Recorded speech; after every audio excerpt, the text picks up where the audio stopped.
Thank you, Jana, and greetings and welcome to everyone who've joined the Office for Victims of Crime consultation for our FY 2025 Tribal Hi, Set Aside Frida. from the Crime Victims Fund.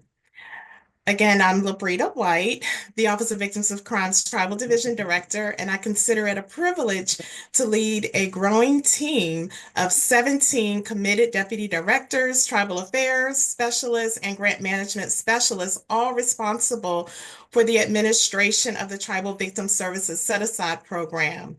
We work in partnership with tribes to provide support to tribal grantees who work daily to serve crime victims and their families. I am honored to serve as your consultation facilitator, and please know your attendance is appreciated. We look forward to hearing the testimonies from tribal leaders or their designees. All right, so at this time, I will introduce the Director of the Office for Victims of Crime, Christina Rose, who will provide opening remarks. Director Rose was appointed to the position of Director of the Office of Victims of Crime by President Joe Biden and sworn in on July 12th, 2021. Prior to her appointment, Director Rose spent nearly 20 years at the U.S. Department of Justice, serving in various roles, including Deputy Director of OVC, as well as the Deputy Director and Acting Director at the National Institute of Justice and Chief of Staff at the Office on Violence Against Women. Director Rose, we're delighted to have you share opening remarks at this time. Thank you so much, Labrita. I'm very happy to be here. And I'm honored to be here with all of you to receive your feedback about the Tribal Victim Services set aside from the Crime Victims Fund, or as we call it, the TVSSA program. And I'm grateful for this opportunity to address the critical issues that are facing tribal nations.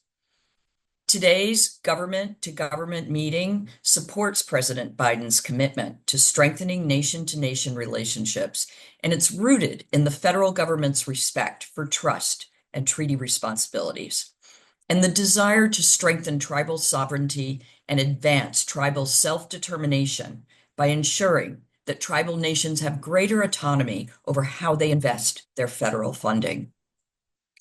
So thank you to the tribal leaders with us here today for your leadership and your advocacy. I'll talk more about this shortly, but your critical feedback in prior years has been vital to making the TVSSA program what it is today. We're honored that you're joining us in this important conversation. And thank you to the TVSSA program grantees who've joined us today for supporting victims and survivors, for supporting their family members and their loved ones. The work you do is hard and it's heartbreaking at times, and I'm sure it can often seem overwhelming, and there's certainly not enough of you, but you continue to show up and do the work. We're grateful for your commitment and for your compassion. I do want to thank Labrita and the entire OVC Tribal Division for listening to and advocating on behalf of all of the grantees in the administration of the TVSSA program funding. You have some wonderful advocates on your side at OVC. I specifically want to thank Janet Rootson, Tanya Miller, Kimberly Woodard, and Mary Atlas Terry for preparing the framing paper and the FY24 Tribal Set Aside Annual Report ahead of this consultation. These two documents are thorough resources, so I'm only going to provide a brief history of the program with a focus on FY24. So as many of you are aware, in 2018, Congress authorized a set aside from the Crime Victims Fund for grants to tribal communities to enhance services for victims of crime. And since FY19, the set-aside has been 5% of the CBF cap. As a reminder, the CBF cap is the amount of money that Congress authorizes OVC to spend in a given fiscal year. The amount of funding under the set-aside varies from year to year based on the congressional authorization.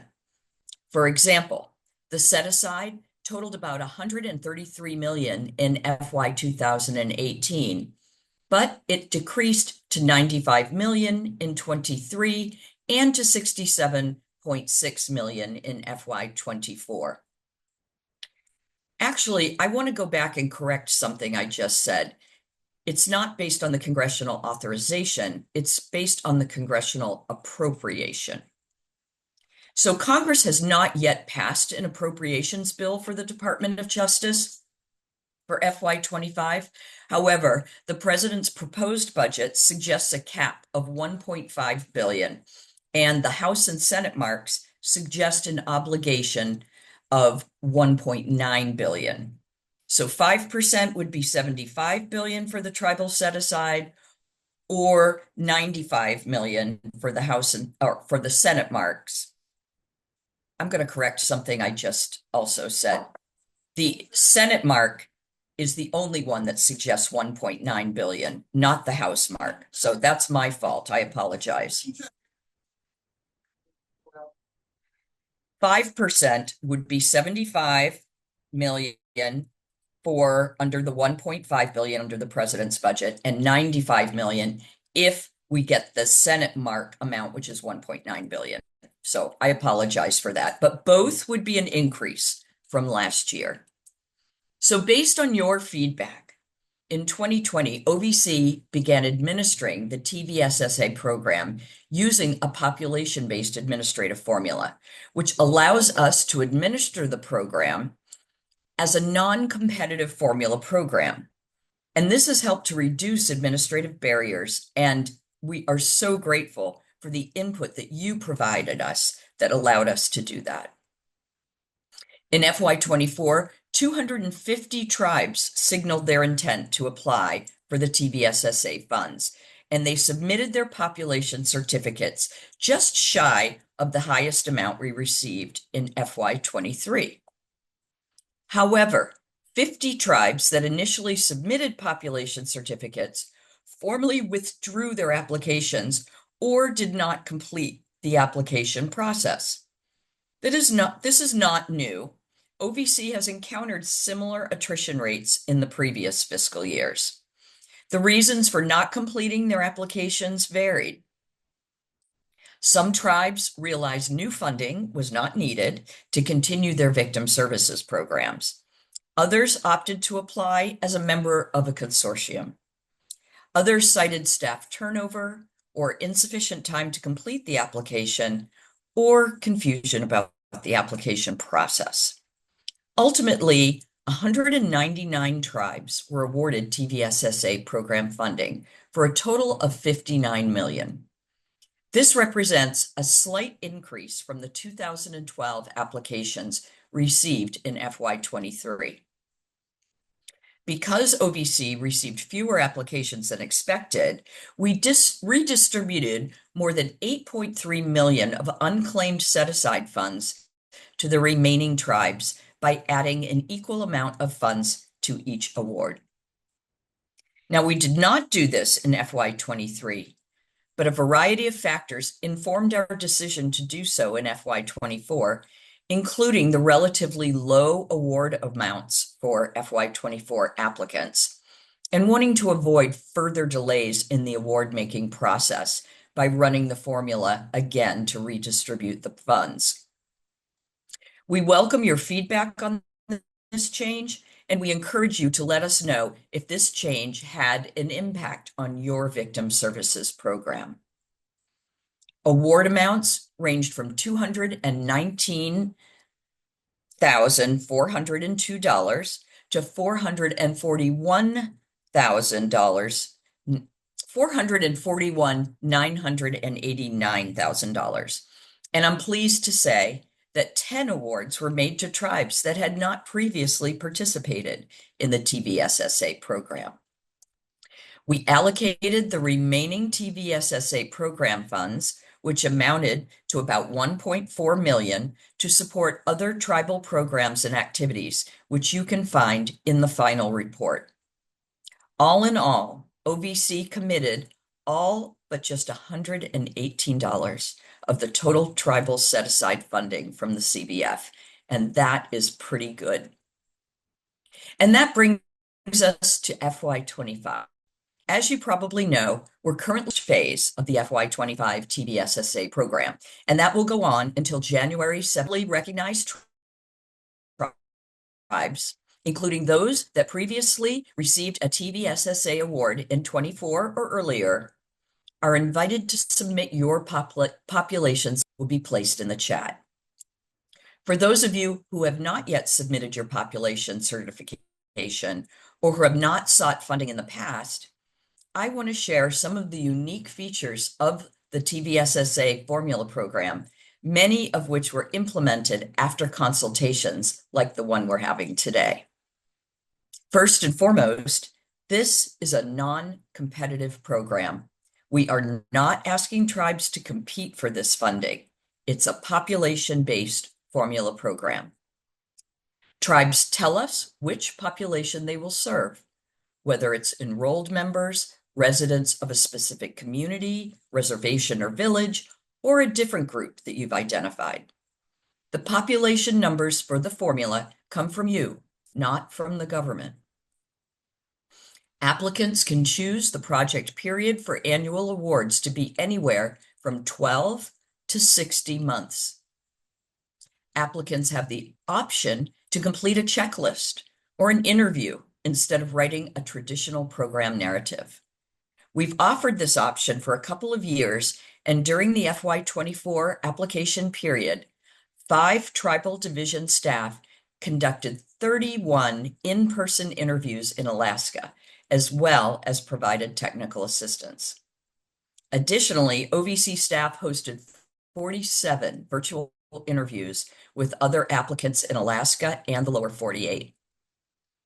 Allowable expenses include culturally specific victim services, which can include traditional arts, ceremonies, and food as a part of a ceremonial healing response to an individual who has undergone trauma and seeks to become realigned with the community and restored to health and balance.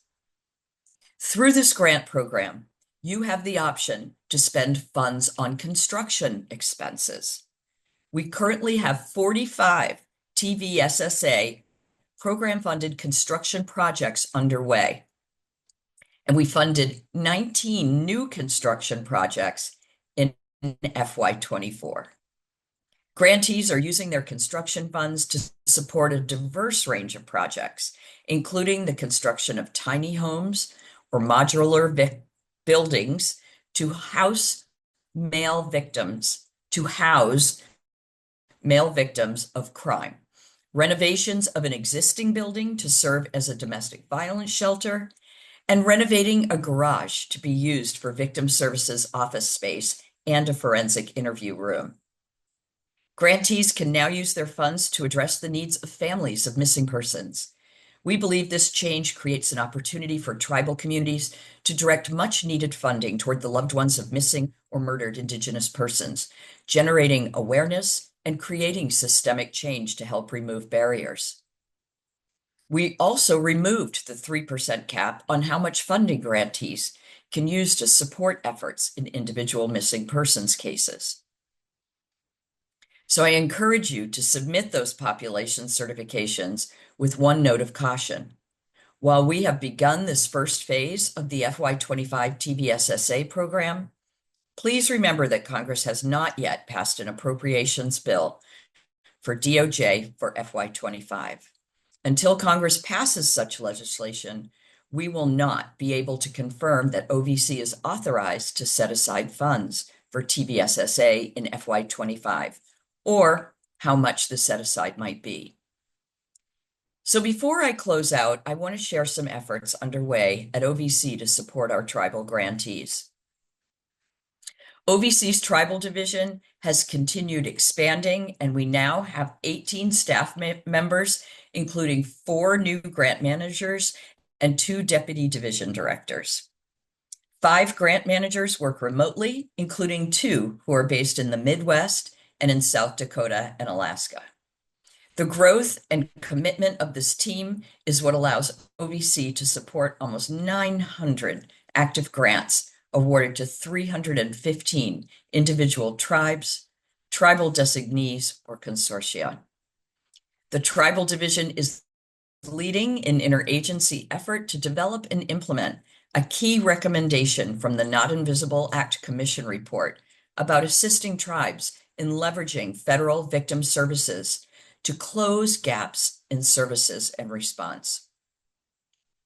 We are preparing for the National Indian Nations Conference, which is scheduled December 10th through 13th, 2024, on the reservation of the Agua Caliente Band of Cahuilla Indians near downtown Palm Springs, California. Registration is now open, so I hope to see you all there. If you are coming, please take note that ahead of the conference, we're hosting an in-person listening session for our TVSSA grantees the morning of December 10th. Information about joining that session is on our website, and we're dropping a link in the chat now.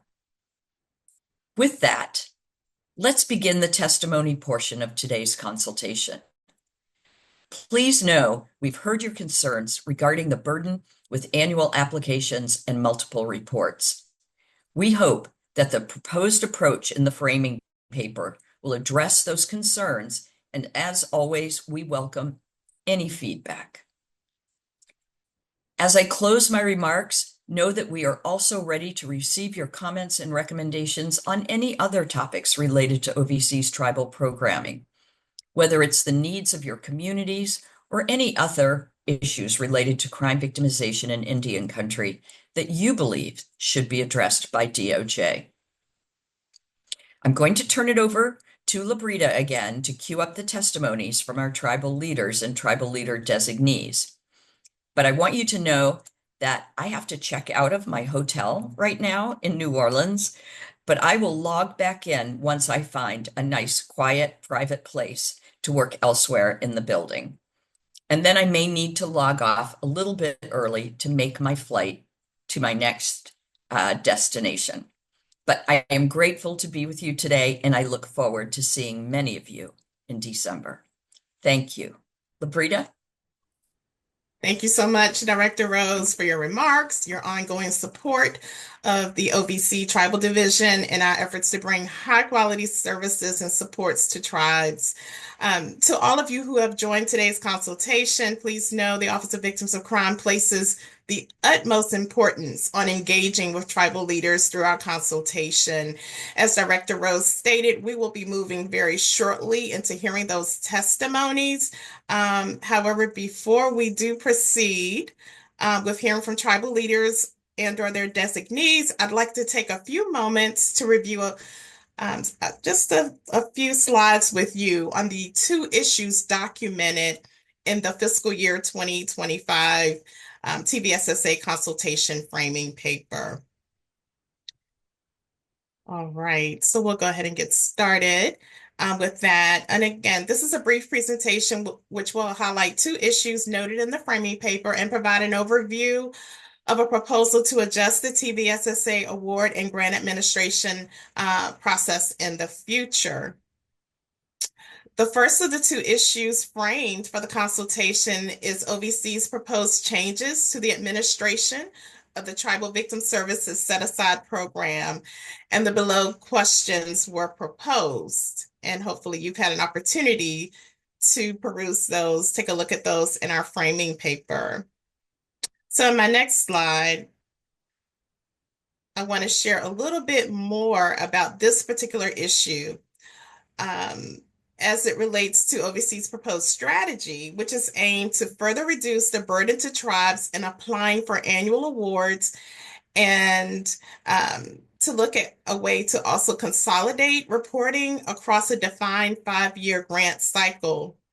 This strategy will be supported by having tribes submit a full application in year 1 of a 5-year project period and to submit a population certificate and a letter of intent to continue their TVSSA program, as well as a budget modification that would relate to the available funds in that given year. And again, our POP cert process will continue with this proposed strategy, but it will allow tribes who apply in that first year of a 5-year project cycle, grant cycle to receive supplemental awards in years 2 through 5. We'll move to our next slide. To receive feedback and take next steps to potentially carry out this strategy, our proposed plan includes the following. Today, hosting our consultation, but also, as Director Rose mentioned, we'll be hosting a listening session at Indian Nations and probably some additional listening sessions that may be attached to grantee gatherings as well to receive additional feedback on this proposed plan. We have already begun working with our Office of Justice Program leaders to look at options for potentially modifying some of our policy and procedures to streamline the TVSSA application process. We also will be looking at it, if not in fiscal year 2026, it could be 2027, depending on feedback we receive today and in future listening sessions.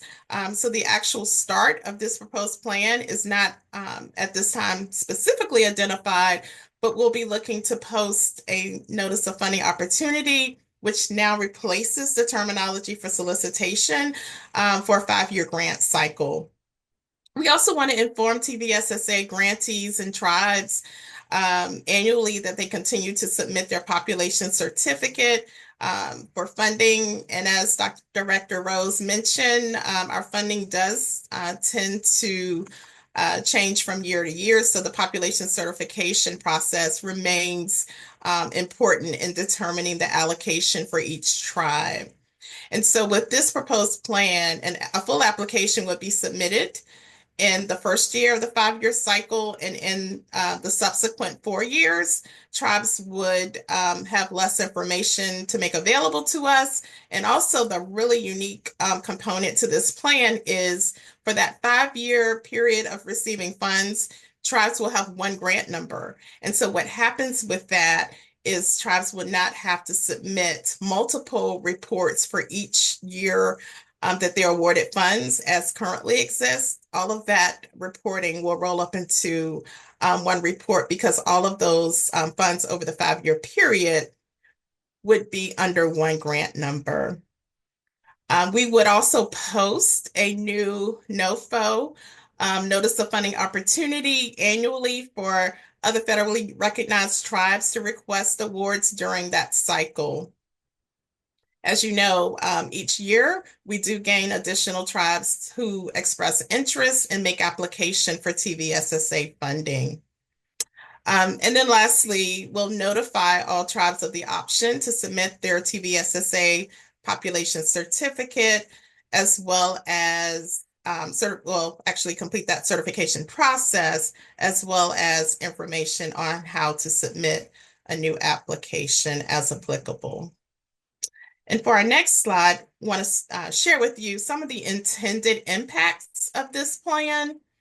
As I've already probably alluded to, it would definitely reduce the burden for the annual application process that's currently in place.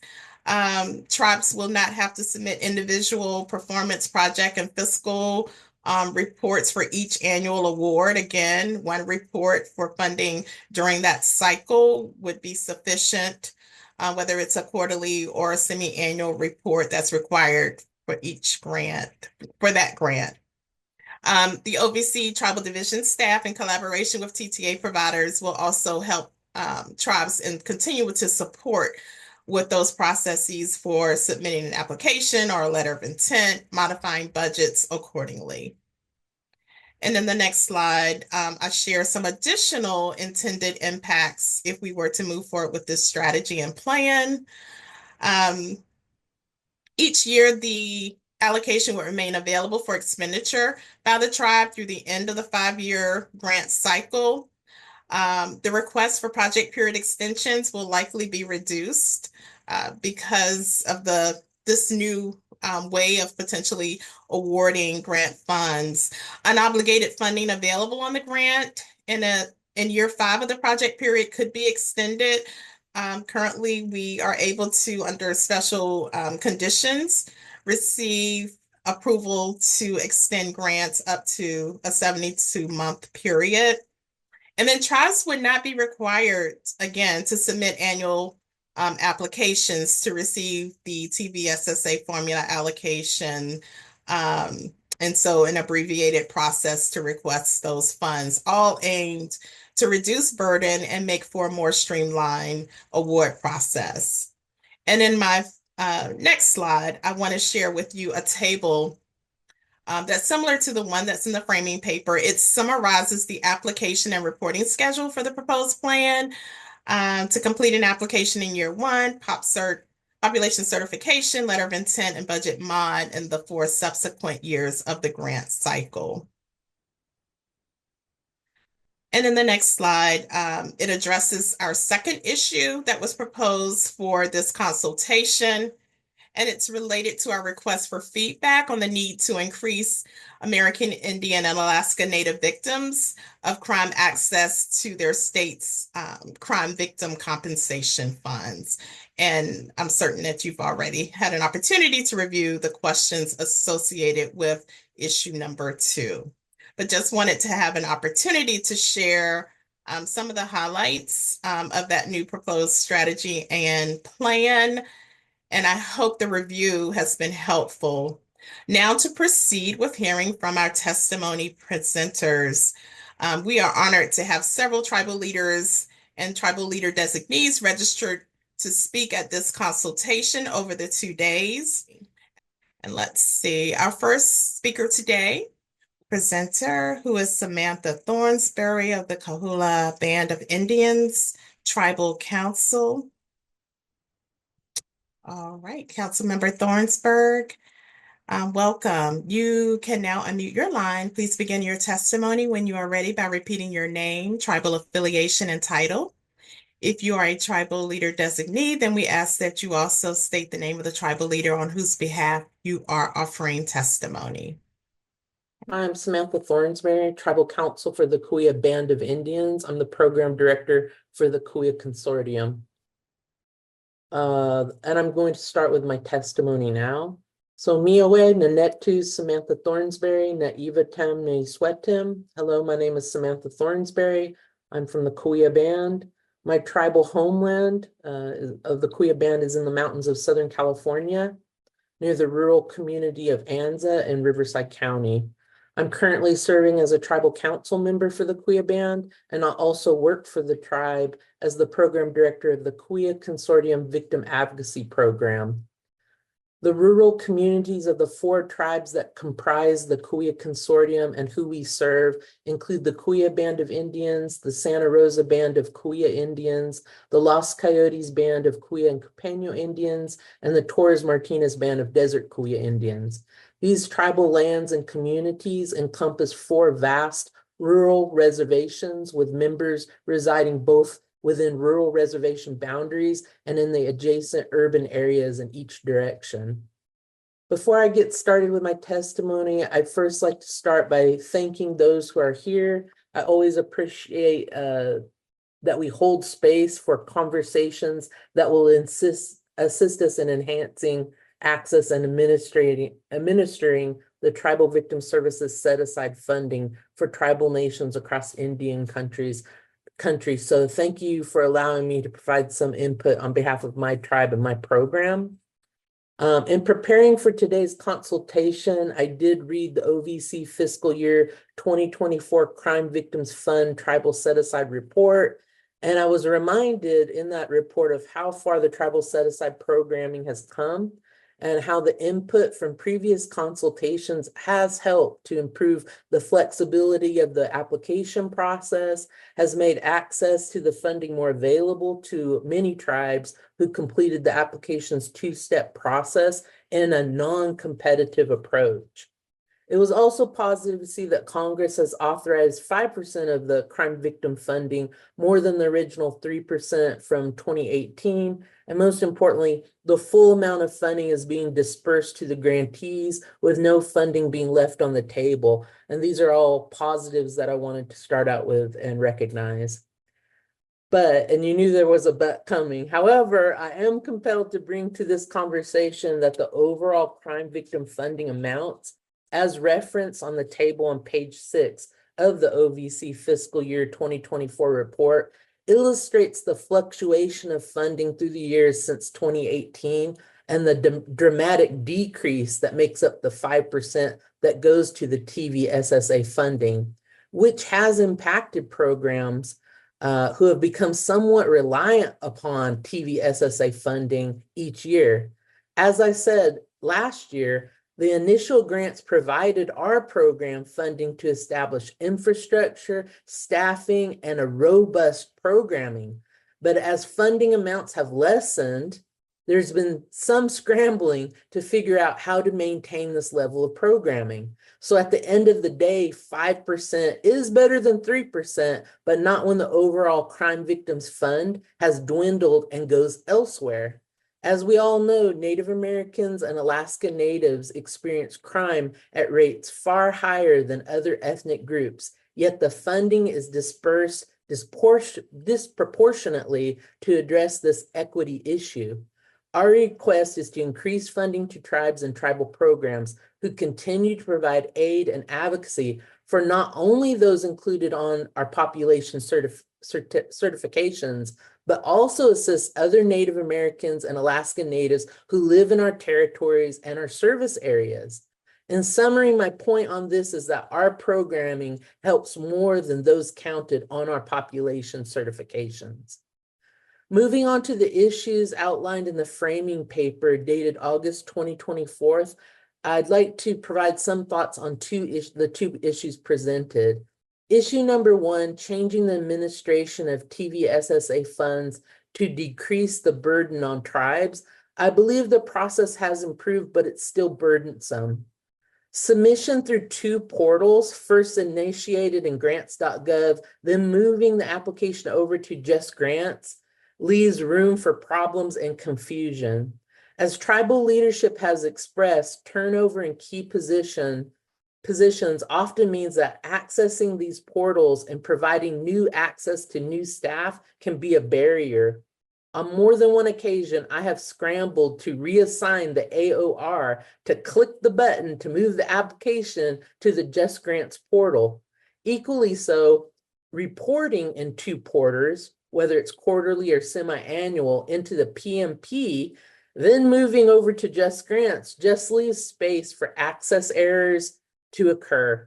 When Just Grants was rolled out, the promise was that the portal would be a hub for documents and would reduce the duplication of uploading certain documents, assurances, etc. But the reality is that the portal is confusing and has not reduced any duplication. In fact, access and assignation of roles or users, logging in, and just general navigation within the portal, I'm talking about Just Grants, is a true barrier.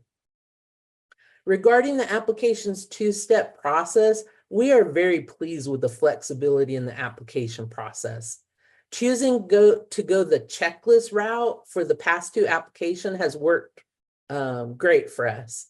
Also, being certified and given a potential base award, like an estimated amount after step one, has been useful in drafting a budget that is much more aligned with what the actual award amount will be, which means less time revising and redrafting the budget later.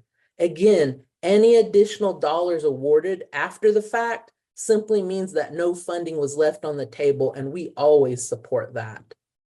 As for the idea of the 5-year award period under a single award with annual supplemental funding, it seems like a streamlined approach, a time saver, lessening the resubmission of the resolutions, assurances, etc., which we would be in favor. I was going to say that our only concerns would be about the funding levels and what that looks like, and also that our population fluctuates from one year to the next. But Ms. White kind of addressed that in the opening slides. So not having done this before, but it seems like a great streamlined approach that would be, reduce the burden. I like the fact that right now I think I am actually reporting on about 6 OVC grants, so it is time consuming, and at times it feels duplicative. So I like the idea of being able to recertify our populations each year and do the letter of intent. I just have a concern without knowing what, are we going to get less? Is there a possibility of getting more? That kind of thing. Under issue number 2, increasing access to crime victims compensation funds for American Indian, Alaska Native victims of crime. I can speak to what we've seen and what does not work for our survivors regarding barriers to accessing victims' compensation funds. First, reimbursement for relocation, which is one of the greatest requests that we have, simply does not work, as many do not have the resources to relocate themselves, then wait for reimbursement. Also, some of our survivors do not maintain a bank account, so providing any kind of receipts or the backup documentation for reimbursement is usually a no-go. Also, the application process is not timely. We have only experienced one application that was pushed through as emergent, which was for a child's burial. Generally, the process is fill out the application and wait, which is difficult when a person must relocate or find therapy or any other really emergent need. On this note, I want to say finding a provider for services related to medical or therapy needs is often difficult because the reimbursement rate is lower than the providers will accept.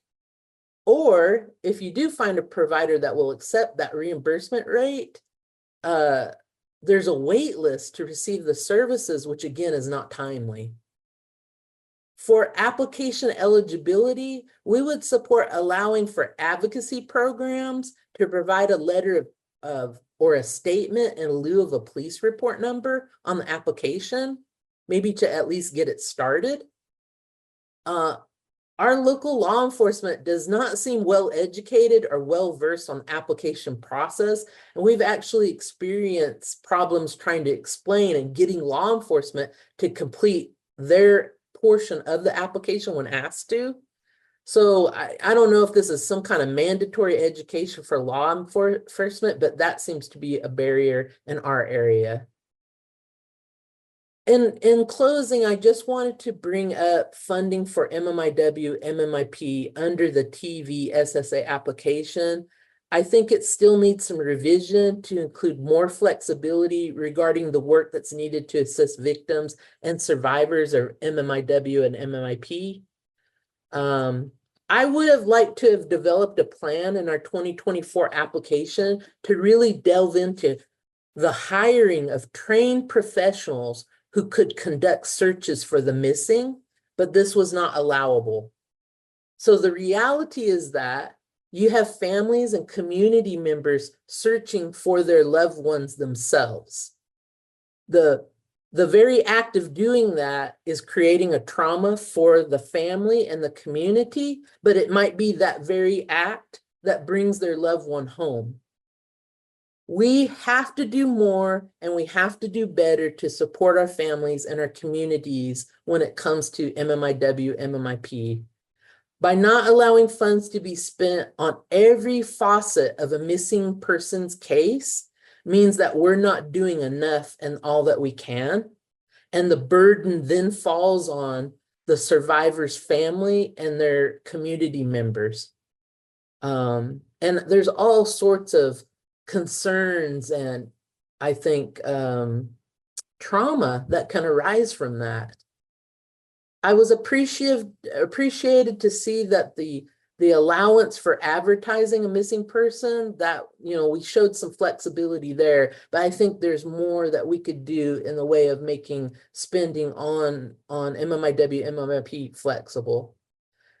So in closing, again, I'd just like to say thank you again for allowing me to speak on behalf of my tribal community and those that I represent. In Kuya, we always say Achama. We use it almost interchangeably, like to say thank you, but it really means that this is good. And I feel like OVC has allowed our organization and to do good work for our people, and for that I'm very appreciative. Achma.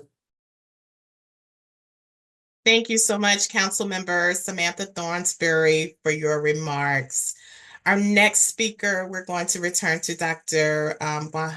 Juana Mahel Dixon, and she is I'm with, good. okay, she is good to go. All right, thank you so much. You know, If you could just restate your name and your title, that would be wonderful. Thank you so much. I'm traditional legislative counsel for the Pamayuyama band of Payakuchum or Luiseño Indians, and I also serve. I'm a traditional leader, and I'm a traditionalist, and I pretty much come from that position almost all the time, and governance from that position, and doing this work. And I have collected. I'm on the 2022 crime data things, and what was being said by Samantha. I have the documentation of how things are in our country, and I will forward that to you. But I also included the missing and murdered. And in California, where I am in the southern part where we are, it's kind of like we have 144 square miles that we cover. And then I would say certainly it's an asset to have the TBSSA. But I agree with the principles that you were saying, Samantha, in terms of the go-to stuff that we need to do, and we have to think outside the box. And I'm okay with that. And I think that's really what you are asking us to do as well. And so doing, we end up having a journey that we have to take as tribal leaders from where we come from. When I look at what's going on, uh, I think to myself, when I look at the data, I sometimes worry about the fact that we don't have everything there. Uh, when we think about what is being asked of us, I sometimes often get frightened by what's being done. But in the budget process, I agree.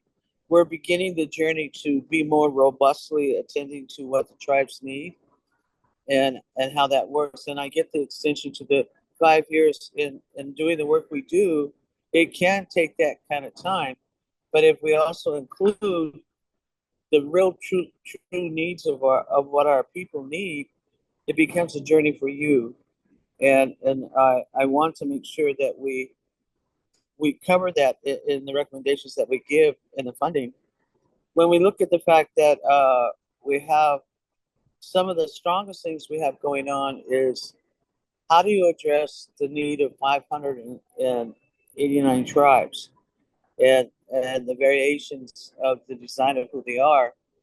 Pama is unique in that we are absolute sovereigns. We're very traditional. Our lands aren't owned by any one individual. It's owned by the people, and we still have our clan structure, which makes it very different in some of the ways that people have to navigate. We also enter into mutual agreements, whether we call them MOUs, full faith and credit, and collaborating with our counterparts, whether it be, as you know, the Not Invisible Act, and I know Catherine can probably speak to this too as well as you, that we learned that the Homeland Security has 7 representatives we have to go through when dealing with a victim. And if they're any part of the missing and murdered and or trafficking, which is sort of huge in our world, we have at this moment in this corridor of our world, because you have to understand and where we are from the Rio Grande through New Mexico, Arizona, and us, and we're kind of like get to where the foothills of where Nevada starts. We have and Paiutes up in Bishop. We have that tri-state area that is along the Maquiladora, along the Mexican border. And knowing that we have the cartels that are going, as well as 11 northern states who have the cartels, that what you are doing as OVC is outside the box of any other department or program because of the ability to do that. What I'd like to look at is how do we expand that in a robust manner. The other thing too that we thought about is that it oversees recommendations to outreach to the tribes is a good thing, is continuum. And I visit the website often, and I show other leaders what that is and why that becomes important. Even though I'm sitting outside, every now and then you'll hear a microphone go off. I'm up in Nevada at the moment.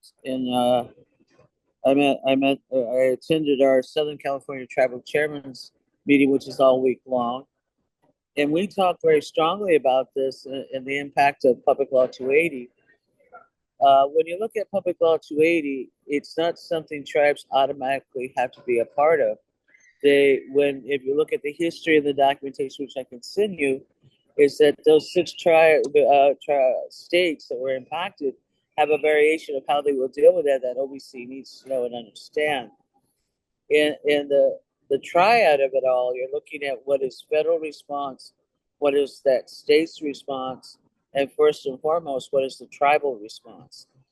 And when you're looking at TBSSA in terms of tribal victims funds, the accessibility to what they need under Indian Health, who are co-collaborators under Tribal Law and Order Act, along with the Department of Justice, along with the Department of Interior. And we have to be able to blend that in such a way in the language that you provide of what TBSSA is doing, so that we end up capturing what is necessary for the tribes. And TLOA allows for services to not only the victim, but the children and the perpetrator. And that becomes essential to what we're doing when you look at what our footprint is and what we have to navigate. And I'm more than willing, and I will give you my all to, with the other folks who will be speaking, how do we make that happen? How do we do it collectively together and by the regions we represent? In my corner of the world, I think about what we're doing, and I marvel at the fact that tribes who are absolute sovereigns have learned to come together to speak as sovereign to sovereign. And when America doesn't teach that to its young, and not to even to the workforces that are what it would be a cop response, a federal FBI response. I mean, had they not taken, for an example, we had a couple of leases taken, and they left one phone behind how we could communicate with them and kept another one with them. And in a 280 state, we couldn't get them to respond to Homeland Security. We knew that the cartels were involved. When we ended up, they took the phone driving around into Agua Caliente, which is in Palm Springs, and then went further north into Arizona. And as soon as they went to Arizona, it tripped federal. Then we spoke to the programs that our former Assistant Secretary had done in terms of Homeland Security, along with trafficking, along with what the Interior was going to do in terms of helping out victims. When that triggered federal, and the local police just kind of looked at it, they assigned officers to different reservations, and they're the ones you talk to and visit with. But at the same time, if they're not included in that, it's the tribe dealing with suddenly a county response, a state response, local sheriffs, that kind of a thing, and Border Patrol. Because where we are, you're in that 100-mile marker of the international borderline. Additionally, being on the Pacific coast, all along the Pacific coast, all the way up to Alaska and down, we have to deal with the 100-mile marker of maritime law. And we have 27 military installations here. When you consider that footprint around us, where a lot of that trafficking and organization is occurring, to find a safe build, if not acquire the facility, to turn into a place for safety for the women and the children and males, they get just as harmed as well. And in Indian country, you have both. You have all of the above. And the thing is that we have no ability to address the need in the manner we need to. So we go to HUD, we go to Department of Agriculture, we go to Department of Environment. We look for FEMA. We look at other places to bring this money together. The tribes are boots on the ground. They're doing their work to find what they have to find to put together. It's a collaborative model that was designed in TLOA that we haven't really done in the Tribal Law and Order Act. Speaking with Merrick Garland, the AG's office, he knows that. We're on it. We have a meeting with him. We have a meeting tomorrow or the next, I can't remember, in Phoenix, in which we're going to have a 2-hour session talking about these very things. But at the same time, when leadership, you have to understand, is absolute sovereigns, they also are tending to their people, which is not secondary to OVC, but not the priority when the needs of the people are greater. Even though the value and how the money has been available, it's still in measure to what is equitable and part of the trust responsibility, which we, out of respect as sovereigns, do not call the federal government on unless we really, really absolutely have to. We were never, and I commend OVC for modifying its response to tribes in its very structure. In the fact that if we're right now at tail end of instituting our criminal jurisdiction in a 280 state. Now, tribal lands are not 280 lands. They're not 280 tribes. That just does not exist. That's just what the law is. And the state of California has never chosen to implement that until recently, only because I think politically it's a smart thing to do for those politicals that are in the state that want to gravitate higher to higher positions, whether it be, I mean, even for our governor to consider to be the run for the next president, all of a sudden now we have a statewide ICWA, and we're saying that ICWA is a tribal federal law. It's not a state law, and you can't mutate it into something else. And that's the problem we have as the states become more robust in doing what they're doing and working with our tribal courts. There's no double jeopardy when we have them before a tribal court and dealing with their attorneys, whoever they are, and or doing with the state, county, or federal court. A lot of people don't understand what it takes for us to and measure to put together what needs to be done. So the collaborative model that we're looking at doesn't mean the 477 funding. You have 289 tribes, a part of the 477, which Department of Justice, the AG has signed off on, and had a long conversation with him saying that you have to understand they're getting $91 million. $289 million, right? And they have 281 tribes. You put that together to do this work.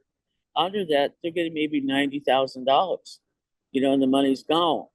And so it's like the 477 is designed with, is it 7 or 11? I can't remember now. For sure, 7 different departments, and that money will go to that tribe who is signed up for it. Majority of them are in Alaska, which makes sense with the TBSA work that we have to do. That helps them and having it in that manner because the state is so hostile. But if you don't know that on a larger scale as tribal leaders, we can't take our eyes off what's going on around other tribes and how they have navigated through that. But when you're looking at California and our 144 square miles that we're talking about, and we look at it nationally, they're comparative. And I will send you my crime data. We have over 2,000 missing and or murdered. We have over close to 800 trafficked tribal relatives. That's just in the county of San Diego.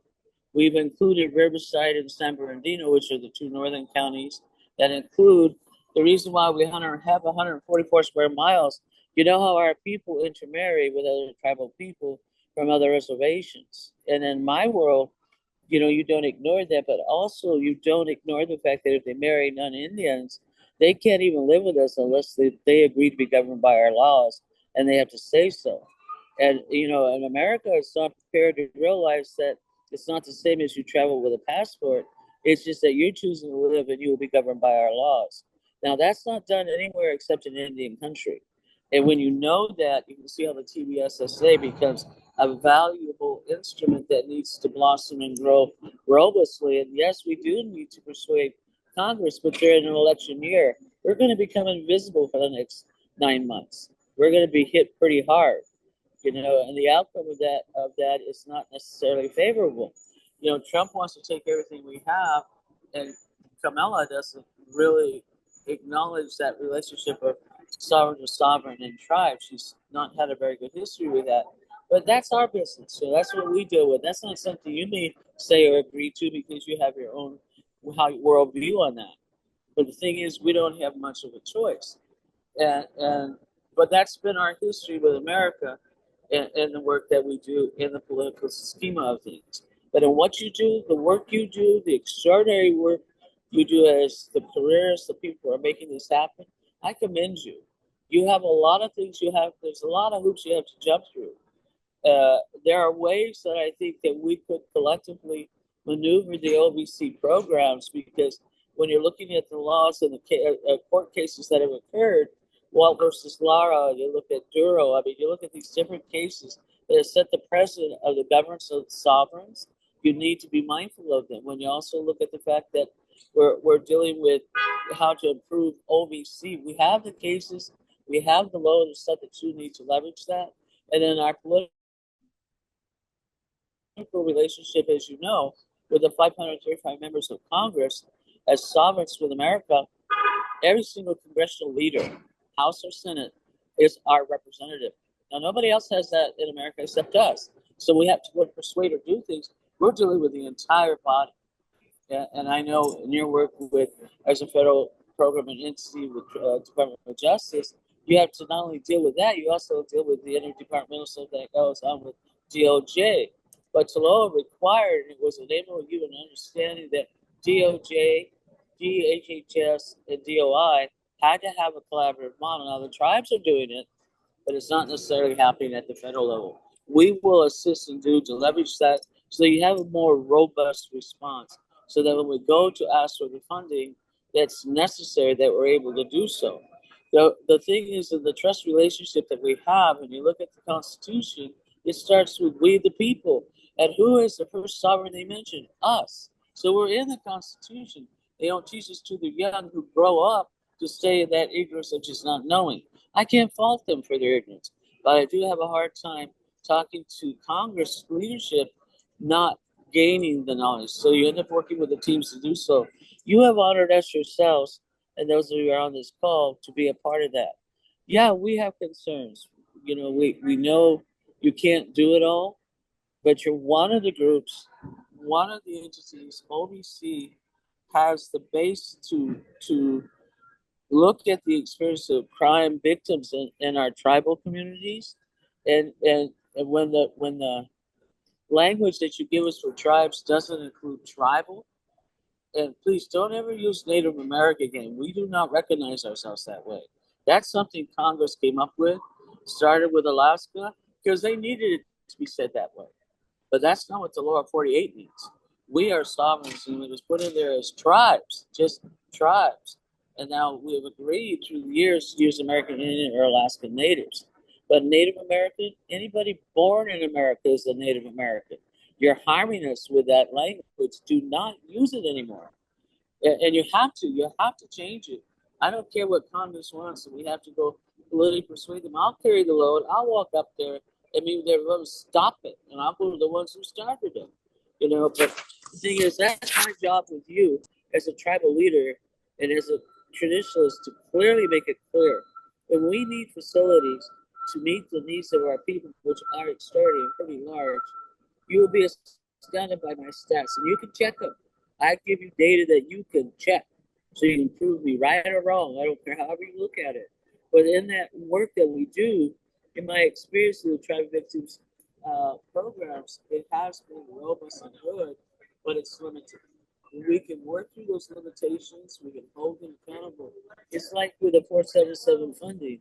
The FIPSA program that is in there, it's probably the only one that might make sense to be a part of that, but nothing, absolutely nothing out of OVW should be taken out whatsoever or challenged by that program 477. And when you think about the fact that they don't get very much money, yet they have all those 7 departments in that, you know, the Department of Justice, Department of Interior, Department of Health, we go down the list, agriculture, water, the whole 9 yards, and they put it, it's like put it in a bucket or a barrel, goes to the tribal leadership, and there's no, and the mechanism is similar to what you're sharing with us and what to look at and how to report, be accountable. There really isn't an accountable system. So what's to stop the money that's going to help our victims being swallowed up with nobody in the regulations? And I've read the regs. don't hold accountable for those things they said they're going to do. What you would have done normally, now I don't want to say normally, but normally is what we come to. But the language of the regulatory language of OVC requires us to be pretty succinct in how we're going to do that. But there isn't enough money. I commend you for even getting any money to the tribes. It was not an easy thing to do. And you carried the lift. When we did the Not Invisible Act, it became very clear there was going to have to be more. Now, that's our job as sovereigns to make that happen along with you. And yeah, you're going to have careers that are going to move in and out and not have the working knowledge. But the thing is, when they don't teach us till they're young, it isn't until American citizens of America get out of high school, go to college, and they have to pick and choose to learn more about us. They don't require it K through 12. Well, okay, third grade to 12th grade. You know, and when you raise up generations of children who do not have this information, it's harmful to us. When I think about the fact that we have had to deal with the assistance and coverage of each nation, talk to us, collaborate with us, bring us together as a body. California is so big, like Alaska, we have a northern travel channels, a central travel channels, and a southern travel channels. Right now, when you look at the data we have, we're dealing with over a million federally recognized Indians, primarily because of the relocation program, which you have to pay attention to. There is no such thing as an urban Indian that didn't come until the relocation program came. And because of that, we have over 300,000 federally recognized Indians in our corridor, but the other 700,000 are all relocated, who are going through horrific changes that's going on. And then we have DHS, who's not collaborating, working very well with one another in their transition. So that impacts us. And when you don't know the other departments of this country that are federal working with us don't treat us right, whether it's housing, health, education, whatever they are, agriculture, all of the above, it has a tremendous rippling effect on everything we do. I live in a fruitful land. I'm surrounded by mountains, and we are the stewards of the Cleveland Southern Forest. We also have, about 3,000 acres in orange trees and all the citrus that you can imagine, all the other things we have. Plus, we have a field garden, which we serve 27 nonprofits so that we could make sure they have those where we don't waste what we grow. Now, when the tribes are doing that, you're not celebrating how well we are with those around us. We take care of it. When we have our relatives from the north, see, we have the wild Mustangs we want to bring them down to, and the cattle. The U.S. government won't let us transport them. They wouldn't let us transport our goods. The state government required taxes, which they're not supposed to do. So, I mean, when you think how that might even be with just the human side, the same thing occurs. But OVC has broken the ceiling. They've cracked it open in such a way, and I commend you for that. But we have a chance to do a better job, to look at it from the perspective that Samantha was talking about and others will speak to. If you live on an island, you have an entirely different circumstances going on, and you have to transport by sea or by water or by ocean. It's entirely different, and you have to think about that. And if you're on an island, how do you take care of them in a robust manner that protects them? In addition to that, you're looking at those who are in a state that's just basically hostile. When you look at the Dakotas and you realize that they're not supporting politically what's happening in this election year, and they carry the majority of the vote, it's going to have a ripple effect on the world. And TVSSA is going to be more needed than you can imagine. When we look at the Tribe Victims Fund and its compensation, that commission you want to do, absolutely. When you look at the crime victims response to Congress, we have tested time. I believe in, and I'll tell you honestly, because the arrogance of their ignorance of not knowing about us as sovereigns, when we go to the Supreme Court, it mutates into a law of the land, which doesn't apply to us. And when we're federal government versus federal government because of representing us, it becomes horrible. So any missing or murdered, when we have the actual perpetrators, we get question of how are we going to have governance over this when it ends up as a challenge case before the Supreme Court. So we have many battlegrounds as sovereigns that we deal with, and I'll continue to do it. As long as the Creator gives me a breath, I'll continue to do it. And you know, when you look at the simple needs of clothing and the fact that we're doing, you have to understand our relatives are in Mexico and our relatives are in Canada. We don't recognize those borders, which is why we have the trilaterals, so we could collaborate together. They speak my language, 6 different villages along the Baja side. The Kumeyays have about 7 different villages that do that. And we interact with one another, you know, and when you consider the fact that the country in Mexico is literally on the purposely murdering the Mayan people, and we can do nothing about it because it's international. But when you're in a sovereign to sovereign, those aren't the borders and understanding we have anymore. How do we help you do what we need to do in those circumstances? And when I think about the fact of the programs that we've been able to do and be resilient with, we celebrate that. We acknowledge you. It's not about being angry, bothered, and have to talk about it. It's about how do we affect change, knowing the enormity of what that is now that you gain a greater understanding. I commend you for stepping up and listening to those things as the careers in the system. You have you have you have taken an extremely wonderful hammer to the glass ceiling that they put over on OVC. The same thing is done if we have tribal lands in which we separate our perpetrators out. They cannot even come onto our reservation, but we house them on other tribal lands, and they're not, even if they're tribal members of the family, they have to be escorted in, and they have to tell us why they're there and how long they're staying, and they have to get permission of the people to do so. Now, that's tribal custom and tradition. Others will do it differently. They may have the powers invested into legal counsel and tribal council or a body of elders, however that is set up. But what gets hard and always to come back is that you have 589 tribes and 589 different ways. That is not unusual when you're dealing with the countries of the world. So when I think about the trilaterals and what they could do to make a difference, our relatives in Canada and Mexico are already benefiting from what we set out to do and what we had to. And I, you know me, I'll keep talking, but in the work of when I look at how you have come and the listening sessions you have had and the feedback that you wanted, I'm always available to have a conversation to think outside the tribal concepts to your concepts to creating a new way of doing that. And, you know, because it's the same thing in that we don't use some words, you know, and for us in a traditional concept, it's the mind, body, and spirit that is heard. And when our people have languages that they speak that have no possessive words, like the words I isn't used, you know, we don't use those words, and we don't have words like love and hate in our language. So I mean, when it's the thinking is from the mind, body, and spirit from a traditional concept, it doesn't stop the influence of what so many of our relocated relatives have had to go through. And I'd rather get to the stats so you can work with them. I also think that the things you want to do to of how you would improve the outreach to the tribes, do it aggressively, do it profoundly.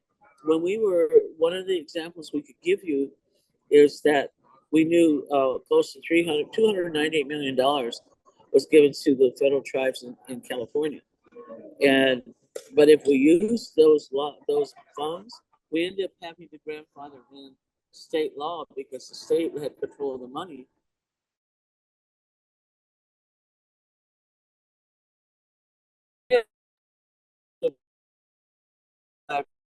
Gave it to a nonprofit, just take $100,000, and they grandfathered in relationships they had not intended to happen. The other tribe got wind of it and gave their money back. So there's always this sense of for us in California and other tribes that the federal government doesn't know how to be in a federal trust relationship. And that trust responsibility is real. And we don't call that because it's a breach of trust as long as we keep doing the things we are. We were never supposed to have grants. That was unheard of. That system of granting, I get it's in the department, I get it's in the different programs. That's how you do business. That is not what you do with sovereign to sovereign. And that has to be considered in your thinking of where might you go differently. how might we approach this differently? In the regulations, it allows for the modification to include that. But how many people really read the regulatory law? They read the law that was passed, they don't go much further. I'm one of those who will read it. And I have no problem being corrected. I'd rather be proven wrong on some of the things that I see because it just breaks my heart, But, I'm an ally and an advocate to make this work right. And I don't want to take all the time. You know how I can keep talking, and I can look at the way the effects are on our people and the programming in the non-competitive process of the federally recognized tribes. That has been probably one of the most humblest sovereign to sovereign thing that was done. But does it get to where the money grows? Because it gets crazy. As you know, with COVID, when they had to send back the prisoners from one reservation, they had to take all the elders out of the elder house so they could have a jail. And it was like the money to available to have to build a holding facility for criminals in tribes who are in a 280 tribes who are not in the 280 tribes who don't have the land mass.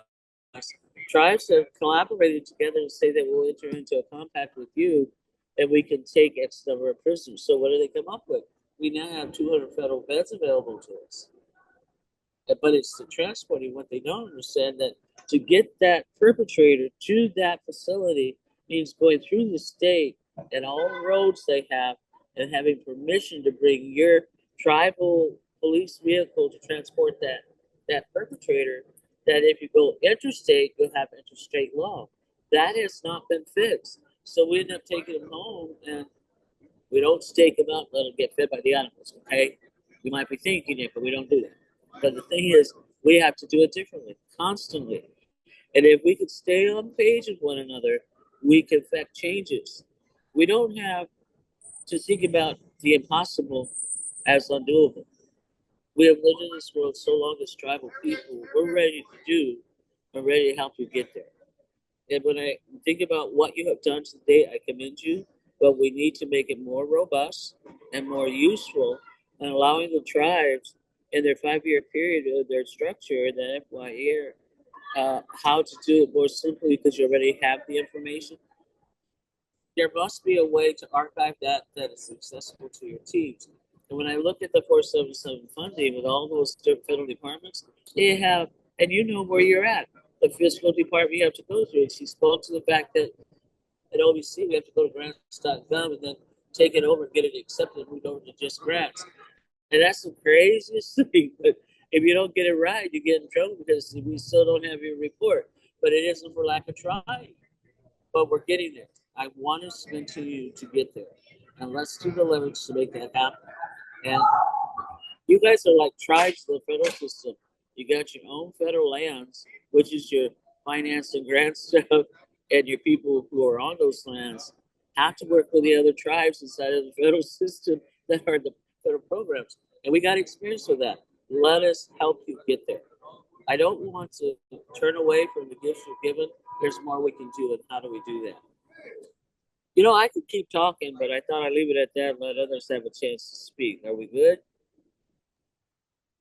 We are good. Thank you so much, Dr. Mahel Dixon, for your remarks. Much appreciated. At this time, our next speaker for today will be Tracy Charles Smith, who's president of Dot Lake Village. President Charles Smith, welcome. You can unmute your line. Please begin your testimony when you are ready by repeating your name, tribal affiliation, and title. If you are a tribal leader's designee, then we ask that you also state the name of the tribal leader on whose behalf you are offering testimony. Thank you, President Charles Smith. We're ready for you at this time. Deride, Shusi Chanel Nilna Keltot Mentistet Ethan. My name's Tracy Charles Smith. I'm the president of the Native Village of Dot Lake, and thank you for having me here and giving me the opportunity for testimony. The Native Village of Dot Lake is a very small tribe. We fluctuate between 160 to 180 tribal members. And, we're greatly appreciative of the funding we receive for victim services. There is a need in our state for continued funding and increase in victim services. With that being said, our TEDU Behavioral Health is now serving 21 different communities. Our behavioral health encounters to date is 599 encounters.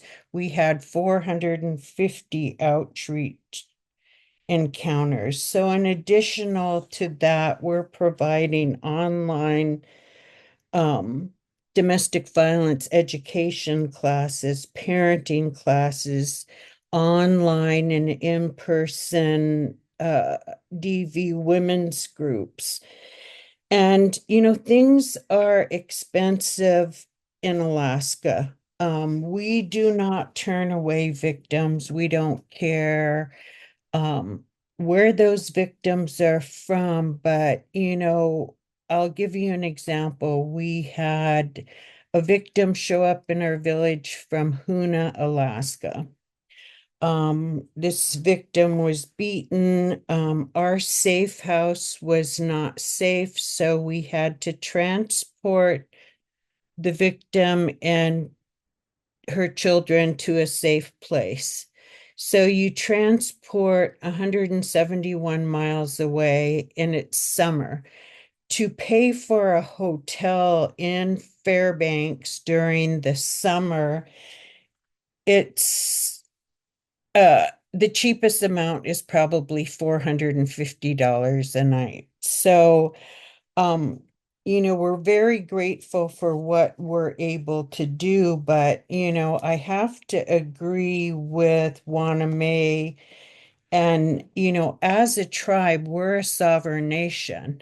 We're competing with nonprofit Native organizations that have this colonized world view that doesn't include our cultural values.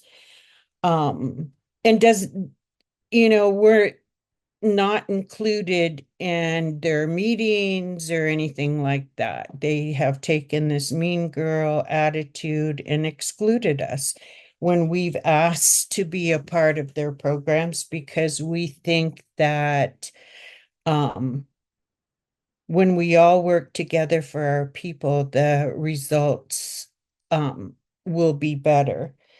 In the state of Alaska, it's hard to get the state to recognize our tribal sovereignty. And my tribe is having to fight other Native organizations who want to steal my tribal sovereignty and use that against me.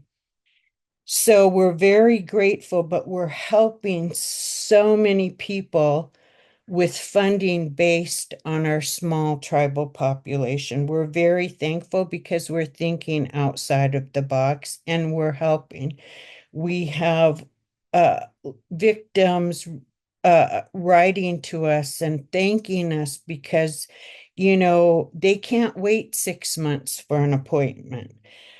This one man lost six members of his family in 3 months, 3 to suicide, and he was in a dark place and was told he had to wait 6 months for an appointment. So he said, a lot can happen in 6 months. I could kill myself. I can OD. I can turn to alcohol. I can do a lot in 6 months. And another thing I want to bring up is, I have to agree with Samantha on the MMIW funding. It's really heartbreaking when you see our Native families begging for funding. I mean, here in Fairbanks, a lady has been begging on social media for gas money to find her son in the river. We have loved ones that law enforcement wouldn't even spend 2 days looking for in a body of water near their village, but yet we see on the darn news that law enforcement spent a month looking for a white lady who was under the ice. So, I agree, we need money to train our own people to be able to search for our own people because, we want to find our loved ones and our family members. So we're very grateful for the money, but we are a small tribe and we're thinking outside of the box. We're not turning anyone away. We don't care. A victim is a victim. When somebody's hurting, we're going to help. So thank you for this time and opportunity to testify. Thank you so much, President Charles Smith. We appreciate your testimony on today. Our next speaker today will be Cheryl Andrews Maltai, Eastern Shawnee Haven Grant Program Administrator and Crime Victim Advocate with Wampanoag Tribe of Gay Head Aquina. Welcome to our tribal consultation, Ms. Andrews Maltai. You can now unmute your line and begin your testimony when you're ready by repeating your name, tribal affiliation, and title. And if you, again, are the tribal leader's designee, we ask that you also state the name of the tribal leader on whose behalf you're offering testimony. Good afternoon. This is Chair. Can you hear me? Yes. Can you hear me? Oh, yes. Okay, great. This is Chairwoman Cheryl Andrews Maltais. I'm the Chairwoman of the Wampanoag Tribe of Gay Head Aquina in Massachusetts. And I really appreciate the opportunity to speak at this forum today on consultation on the tribal set-aside. First, I'd like to say that I agree wholeheartedly with Dr. Mayor Dixon's comments, and thanks for the shout out on the island, as well as the president from Alaska and others that have spoken. I think one of the most important things that I want to communicate is that while we are very grateful for the funding that we receive, what we have to do is really embrace the concept, principles, and fiduciary responsibility of the government-to-government relationship, respecting our sovereignty, and get away from grant writing altogether. These set-aside funds really could or should be able to be utilized in a weighted formula fashion for those tribes that are interested in providing these services, because one of the problems is that with these grant fundings, which has been noted before, is not the way that a tribal government or a sovereign nation should be dealing with the United States, particularly with their trust and treaty obligation and fiduciary responsibility to us. But in addition, there might be the need to be able to accumulate funds in order to develop a program and have reliable, sustainable funding to keep those programs running, as opposed to the stops and starts of many of the programs that we have. Additionally, one of the other challenges that we face is that the reporting requirements that are required of all of these grants are overburdensome to most tribes.